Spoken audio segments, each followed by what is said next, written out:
Okay, ito yung fan sign ko para kay Kabayo, kay Ate Cheska. Hoy! Hoy! Francesca Mariel Cruz.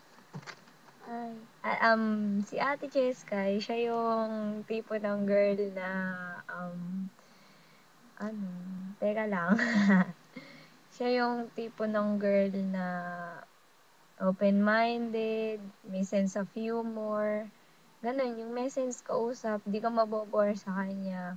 Tapos parang di nauubusan niya ng kwento. Mabait siya. Nagkakilala kami dahil kay Pusa, kay Ate Kat.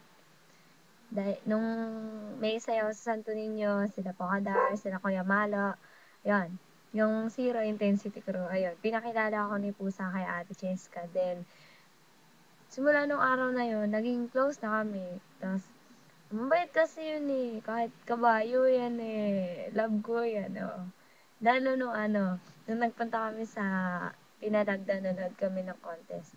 Wala kasi nun yung Zero kasi may nandun sila sa Pamarawan Tapos ayun, doon na nagsimula yung tawagang kabayo kasi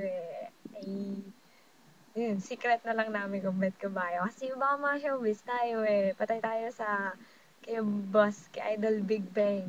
Yes. Um, Ate Cheska, sorry naman, di pa ako naliligo. Ikaw kasi Di, sige, ingat ka palagi. Pag may problema, kaya mo yan. Di, joke lang. Dito lang ako. Kaya mo yan. Pag pera, alam mo na, wala kang pera. Di, joke lang. Peace, kabayo. Peace, ha. Ingat palagi. Pakadar. Love you.